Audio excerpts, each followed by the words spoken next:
the challenge. So the flatter tummy challenge, if you are in the community, hopefully you already printed out your copy. I'm going to go over the different exercises.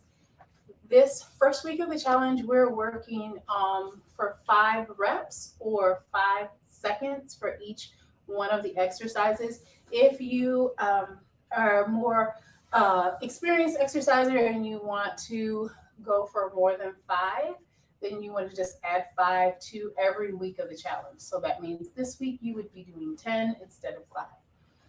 I wouldn't go higher than that for this challenge because the point of the challenge is really to build your deep muscles and to make sure that you can consistently do it every day. So we have 2 rest days in the challenge, but we don't want you to end up skipping a day or to feel like I don't have enough time to get it in. So you're not doing a great volume, but you're being consistent and diligent with the work. So it's going to build in a way that's going to reap you a bigger harvest. So I know there's this desire to like, I want to go harder, I want to do more. Just stick with the 5 or the 10 and do it consistently because we're going to build throughout the month. So this is week 1. Either start with 5, or if you want to start with 10, you could start with 10. So the first move is frame the face. And you could actually do this standing. I'm going to stay down here low so you guys can see me well. But I'm going to get up on my knees. So for frame the face, we're going to engage our core. We talked about core engagement. I really want you to think about the lower part of your abs, and we're talking about your internal abdominal muscles, right? So our deep core. So think about your belly button to your pubic bone, the muscles that are down here. Really think about those and engage those muscles. The reason that we're using the bender ball is because when we put pressure on the ball, that helps us engage the muscles to pull them together. You could also use a yoga block or a dumbbell. The beauty of the bender ball is though the pressing in on the ball helps engage those muscles, helps pull everything together. So for the frame the face, we're going to squeeze the ball, arms are going to be over the head, and then we're going to tilt to the side. And we're going to do that 5 times to one side, then 5 times to the other. I want you to make sure that you stay in alignment, you stay upright. So think about being between 2 panes of glass. So you're not tilted forward, you're not tilted back, you are right in alignment, up and down. So I'm going to show you this one from the side. Yep, hopefully. So we're here and we're going to go to the side, nice and slow. So that is frame the face. So that's exercise number 1. Exercise number 2 is a side lying leg swing. So we're going to take the bender ball and put it right on our side. And I'm on my forearm here, bending my bottom leg.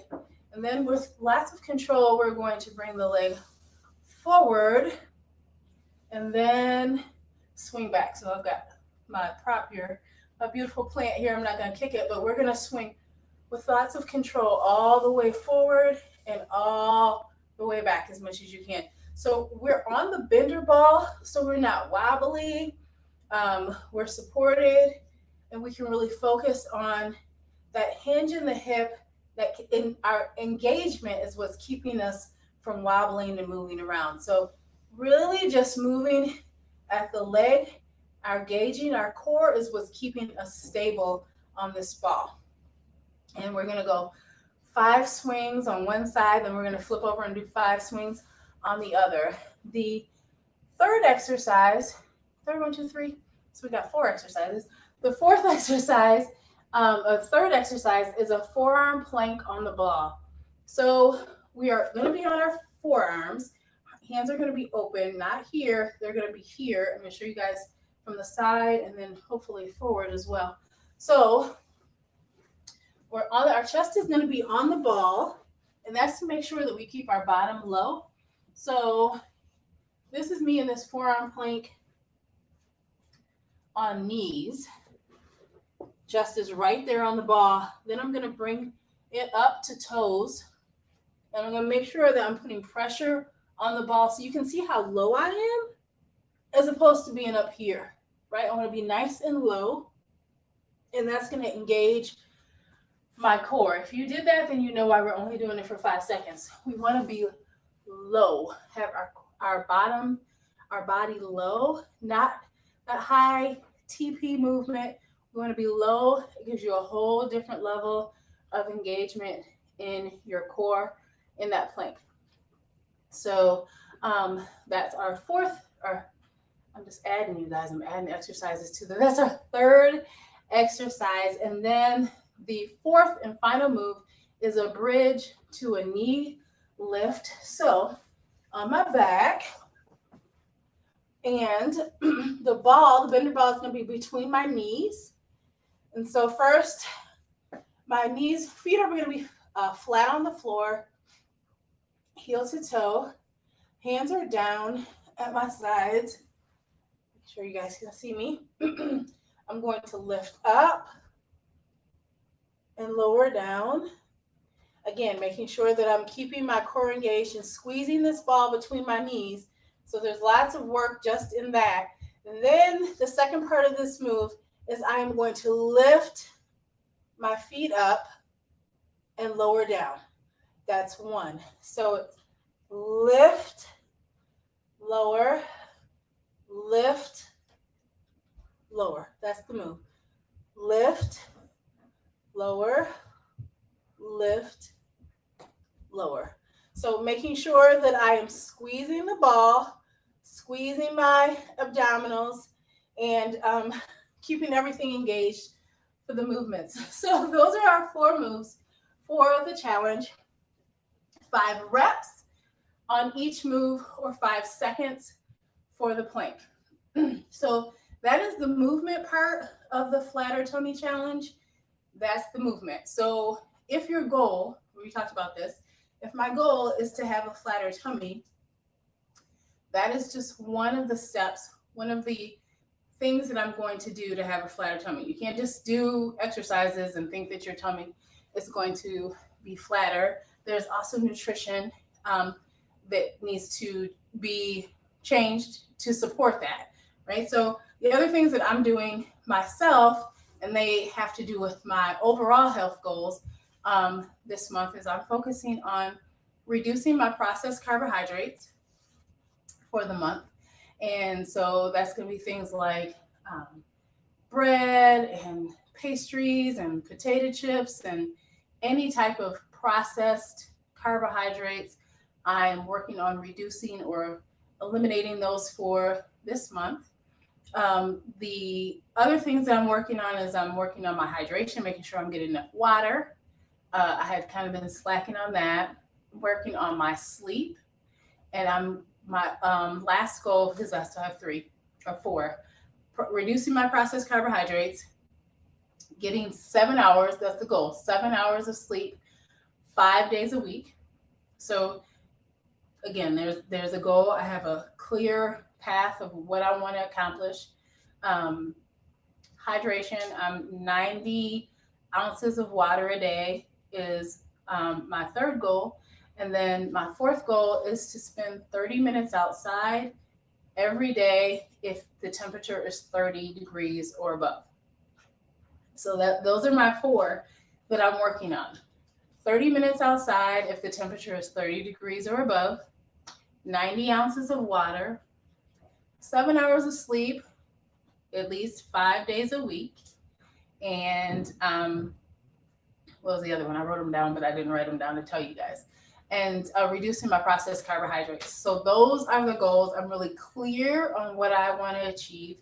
If I accomplish those things, those are all like building blocks that will lead to the things you need to be doing to have this outcome of a flatter tummy. So sleep doesn't necessarily equate to that, but it's going to support my body doing the things that you need to do to have a flatter tummy.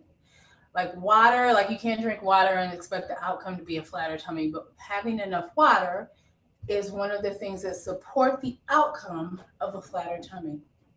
So I have this outcome that I want to achieve. And so I have goals underneath that that will support the outcome that I want to achieve. So, what is the thing that you want to achieve with your health? Then, how can you support that outcome? So, we can say, my goal is to lose weight. Great goal. So, what are you going to do? What are the goals? What are the benchmarks along the way that will support that? So, like reducing your calories helps you lose weight. So if you have a goal of to reduce your calories by something measurable, right? So like my goal is to reduce my calories by 10% each week. That could be the goal. So you can measure that. You can mark that. You can be like, yes or no, you achieved it, or you achieved it how many days. But the goal, the weight loss, you don't control that. You can't say weight loss and measure, you can, but that's not going to be something that you don't control that. You can do things just to support it, but you can't control weight loss. Your body has got to be able to do the things to have that outcome. Those are the things that you can control. If you are in, there are other things that affect that. So you want to make sure that you are doing things that support this outcome that you can measure. And that way, if you don't achieve it, you can then go and say, okay, I've done these things that should lead to this outcome. Why am I not getting this outcome? And you can measure what, or you could actually be able to problem solve what the problem is, why you're not getting the outcome that you desire if you are doing these things that should support this outcome. So we went over the Flatter Tummy Challenge. I want to make sure that I told you guys about that. If you are a part of the community, like I said, the challenge is up, it's live, you can print it out. We're working week 1, we're either at 5 reps or 10 reps, depending on what you decide to do. And I'm also talking about the other things that you might want to implement if you want to have a flatter tummy in the group. The free part is in the challenge. If you're in the paid community, then you'll get more information. I'm actually going to share with you guys what my meal plans are for the week, because I'm planning my meals. I figure I'd share that with you guys as well. So that is what we're doing. I want to make sure that I came in and was able to show you the breakdown of the other exercises. If you have your small ball, then this is your perfect opportunity to break it out and use it, because these exercises are definitely enhanced with the small ball specifically. All right, so that's all I have for you today. Thanks so much for hopping back in and watching the rest of this video. We'll be back next week with our first guest for the show, for the Kingdom Health Club show. We'll be doing some movement, and you will be able to join us with that movement. And then we'll be talking about their health journey. So I'm excited for that. This is Teresa Horn of Teresa Horn Coaching. I will see you guys next time.